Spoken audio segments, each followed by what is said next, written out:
আজকে 5 অক্টোবর। তো আজকে আমি দেখবো যে আমি ক্যাটসের ছবিটা আপলোড করলে আমাকে কত ক্যাটস দেয়। সো আমি আমার অ্যাভাতারে চলে যাব।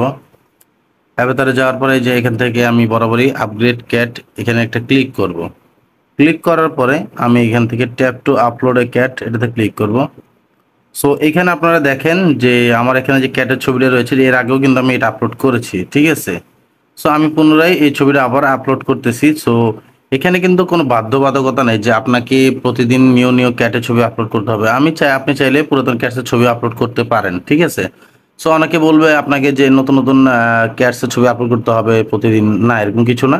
আমি এখন এটা আপনাদেরকে আবার আপলোড করে দেখাচ্ছি। যে আপনারা আমার প্রিভিয়াস একটা ভিডিও আছে, ওইটা চেক করে দেখতে পারেন যে আমি ঠিক সেম ক্যাটের ছবিটাই এর আগে আপলোড করেছি। সো আমি এখানে ক্লিক করলাম, দেখি আমাকে কত ক্যাটস দেয়। দেখেন তারা আমাকে কিন্তু এই যে এখানে দেখেন 450 ক্যাশ ইতিমধ্যে দিয়ে দিয়েছে, ঠিক আছে। সো এখানে কিন্তু এটা কোনো ইস্যু না যে আমি একই ক্যাটসের ছবি ডেইলি আপলোড করতে পারবো না। আমি চাইলে এটা ডেইলি আপলোড করতে পারবো, এটা কোনো সমস্যা নেই। তবে আমি যদি বেশি ক্যাটস নিতে চাই সেক্ষেত্রে আমাকে একটু ইউনিক টাইপের ক্যাটসের ছবিগুলো আপলোড করলে আমি মনে করি আমি ক্যাটস আরও বেশি পাবো।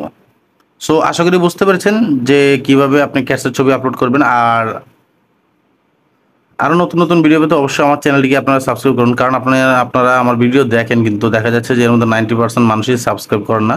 তো দেখা যাচ্ছে এটা আসলে আমার জন্য একটু খারাপ লাগে, কারণ আমি আপনাদের জন্য কষ্ট করে একটু ভিডিও বানাই, আপনারা যদি আমাকে সাপোর্ট না করেন সো দেখা যাচ্ছে যে আমার কষ্টটা আসলে বৃথা।